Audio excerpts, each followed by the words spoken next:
विद्यार्थियों, जैसा कि अपन पिछले भौतिक, रासायनिक व जलवायु एवं मृदा कारकों के संबंध में अपने विचार विमर्श किया कि ये किस प्रकार पर्यावरण को प्रभावित करते हैं। इसी तरीके से अगला जो अपना मुख्य बिंदु है वो है जैविक कारक, बायोलॉजिकल फैक्टर। सभी जाति के जीव परस्पर इसी वातावरण में रहते हैं, तो इनके मध्य अनेक प्रकार के संबंध बने होते हैं जिसके द्वारा एक दूसरे को ये प्रभावित करते हैं। इनको मुख्य रूप से दो भागों में अपन बांट सकते हैं, इंट्रा स्पेसिफिक रिलेशनशिप और इंटर स्पेसिफिक रिलेशनशिप। जब एक ही जाति के जीवों के मध्य परस्पर अंतर निर्भरता का या एक दूसरे के साथ रहने से जो प्रभाव उत्पन्न होता है उसको अपन अंतरजातीय संबंध, इंट्रा स्पेसिफिक रिलेशनशिप कहते हैं। जैसे ये मुख्य रूप से जंतु में प्रजनन के दौरान पेरेंटल केयर के रूप में दिखाई देता है। अनेक प्रकार के जीव होते हैं, उनमें निषेचन होने के लिए उनका एक दूसरे के साथ परस्पर स्पर्धा होती है और अनेक प्रकार के जीव उनके पेरेंटल केयर के रूप में उनका पालन पोषण करने के लिए विभिन्न प्रकार के तरीके अपनाते हैं। जैसे कि एम्फीबिया वर्ग के इक्थ्यूफिस वेलाइटिस में ये अपने अंडों को अपने साथ रखते हैं, जबकि सरीसृप वाले जो रेप्टाइल्स है वो अंडों को सेते नहीं है। जबकि पक्षी अंडों को सेते हैं। कुछ जीव होते हैं जो जब तक कि वो बड़े नहीं होते तब तक उनको सुरक्षा, जल व भोजन में मदद की आवश्यकता होती है, तो उनका केयर किया जाता है पेरेंटल केयर के रूप में। तो वो एक परिवार का जन्म होता है। कुछ शिशुओं के पालन पोषण में जो पेरेंट्स होते हैं उनके अलावा भी अन्य वयस्क उनका सहयोग करते हैं, जिससे कि एक समाज का विकास होता है। जैसे मधुमक्खी है और स्क्रब जेप बर्ड्स है, इनमें भी इस प्रकार का brood care, cooperative brood care जो सामाजिक रूप से एक दूसरे के साथ सहयोग करने के रूप में देखा जाता है। प्रजनन और पैतृक रक्षण के अतिरिक्त जंतु सुरक्षा के लिए भी झुंड में एकत्रित होते हैं। जैसे एक साथ रहने से शिकारी जीवों से बचने की संभावना अधिक रहती है। जैसे पक्षी जो है झुंड के रूप में, फ्लॉक्स के रूप में, मछलियाँ जो है सोल के रूप में, और दूसरे जो पक्षी है हर्ड एग्रीगेशन के रूप में एक दूसरे के साथ सहयोग करते हैं। कुछ शिकारी जीव ऐसे होते हैं जो शिकार पकड़ने के लिए झुंड बनाते हैं। जैसे कि जंगली कुत्ता है, ढोल और भेड़िए हैं, ये शिकार करने के लिए एक दूसरे के साथ सहयोग करते हैं। कभी कभी ऐसा भी हो सकता है कि संयोग के कारण भी एक दूसरे के साथ समूह के रूप में जीव एकत्रित हो जाते हैं। जैसे कि रोस्टिंग के लिए कोई एक पेड़ है तो उसमें अनेक प्रकार के पक्षी या एक ही जाति के पक्षी जो है घोंसला बनाते हैं। फ्लाइंग फॉक्स, स्पैरो, इसके रूप में अपन देख सकते हैं। जब भोजन और स्थान की कमी है तो उसमें इग्रेट, हेरॉन ये एक साथ एक स्थान पर घोंसले बनाते हैं। अपन जो है इंट्रा स्पेसिफिक रिलेशनशिप को दो भागों में बांट सकते हैं। पहला है सहयोगी अंतर्जातीय संबंध, कोऑपरेटिव इंट्रा स्पेसिफिक रिलेशनशिप। इसमें मुख्य रूप से 4 पॉइंट है: समूह, एग्रीगेशन, जोड़े व परिवार, पेयर्स, फैमिली, निवे, कॉलोनी व समाज, सोसाइटी।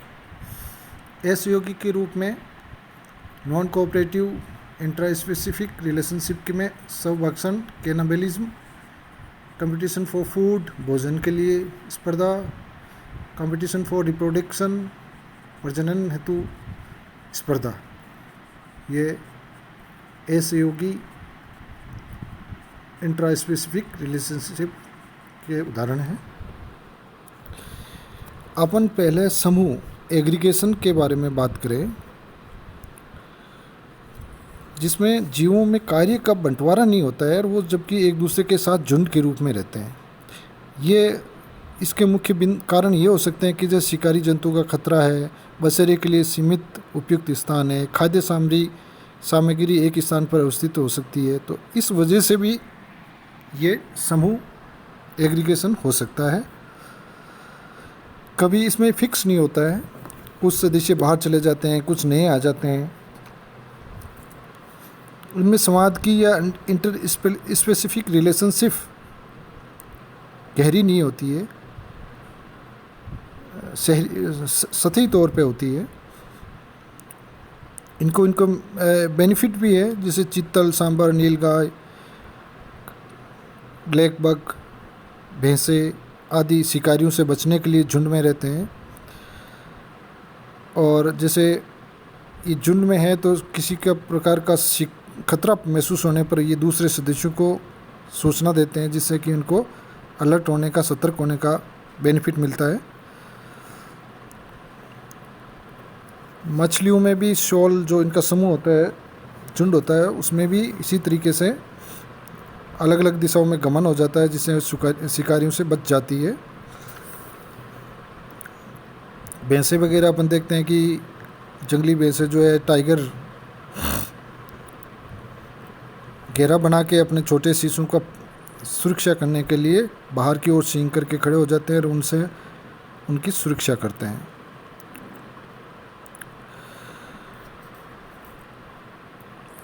इसमें एक तो झुंड बनाने के अनेक लाभ भी हैं, जैसे कि सुरक्षा के साथ साथ मार्ग ढूंढने, नेविगेशन में भी आसानी रहती है। पक्षियों में ये अक्सर देखने को मिलता है।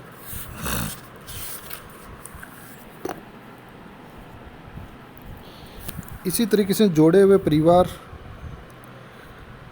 पेयर्स और फैमिली, शिशुओं की देखभाल के लिए पेयर्स, शिशुओं को पैदा करने के लिए पेयर्स बनते हैं।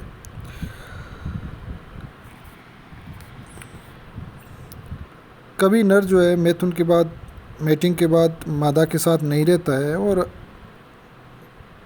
उसका आगे परिवार के पालन में कोई योगदान नहीं होता। जैसे पक्षियों में अपन सेक्सुअल डाइमॉर्फिज्म के रूप में देख सकते हैं कि नर इसी प्रकार के होते हैं जो एक बार मेटिंग होने के बाद उसका उत्तरदायित्व, उसके पालन पोषण में कुछ भी नहीं होता है। मोर, मुर्गे, तीतर ऐसे पक्षी हैं।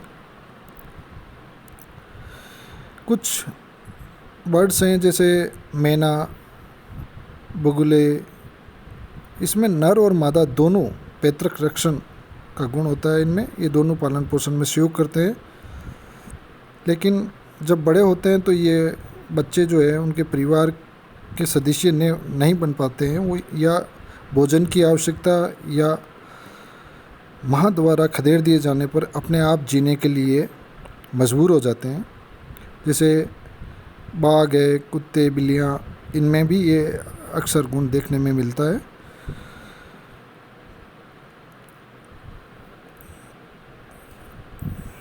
ये जरूर है कि सिंहों के समूह में नए शावक पैदा होते हैं और बड़े होकर वो अलग हो जाते हैं, क्योंकि इसमें समूह में एक ही प्राइड होता है, वो उसका अधिकार होता है उस समूह पे। अन्य चैलेंज आने पर उसको परस्पर कंपटीशन के द्वारा या अन्य आधार पर उसको दूर भगा दिया जाता है। तो ये जोड़े और परिवार के रूप में जंतु में परस्पर संबंध होता है एक ही जाति के जीवों में। इसी तरीके से कॉलोनी, नींव है, ये निम्नतर जंतु की विशेषता होती है। जो जंतु स्थानबद्ध होते हैं, एक से अधिक इंडिविजुअल मिलकर इसका निर्माण करते हैं, जो परस्पर एक दूसरे से जुड़े रहते हैं। फिजिकल कंटिन्यूटी पाई जाती है, जैसे कि प्रोटोजोआ, फोरिफेरा में स्पंज है, स्लेंट्रेटा में कोरल है, ब्रायोजोआ है, टिनोफोरा है, ऐसे नींवें बनाते हैं। ओबेलिया, फाइसेलिया, कोरल इसके अच्छे एग्जाम्पल है। मुकुलन बडिंग के द्वारा वनस्पतियों में भी नए जीव पैदा होते हैं, परंतु ये पृथक नहीं होते हैं। इन जीवों में कार्य का विभाजन भी देखने को मिलता है। ये एक कॉलोनी या नींवें बनाते हैं। अगला जो पॉइंट है वो है अपना समाज, सोसाइटी, जिसमें एक ही जाति के जीवों का वे स्थायी संबंध होता है, जिसमें परस्पर अंतर्निर्भरता प्रदर्शित करते हैं। इसमें कार्य का बंटवारा पाया जाता है, कम्युनिकेशन होता है, हायरार्की होती है। ये भौतिक रूप से एक दूसरे से जुड़े नहीं रहते, लेकिन भावनात्मक रूप से एक दूसरे से जुड़े होते हैं। एक कैसरुकियों में से दीमक, चिंटी, मधुमक्खी व कैसरुकियों में वानर एवं मानव के समाज अपन समझ सकते हैं। कीटों में श्रम का विभाजन में आकारिकी में भी अंतर देखने को मिलता है। जैसे मधुमक्खियों में होती है वर्कर, वो बंदे फीमेल होती है, जिनका मुख्य रूप से पालन पोषण का मुख्य कार्य होता है। इसी तरीके से दीमक में सोल्जर वे वर्कर होते हैं, तो उनका मुख्य कार्य भी उसका पालन पोषण और सुरक्षा करना होता है। तो एक अंडों की देखभाल करने के लिए दीमक में एक विशेष खास वर्ग होता है जिसको कास्ट कहते हैं।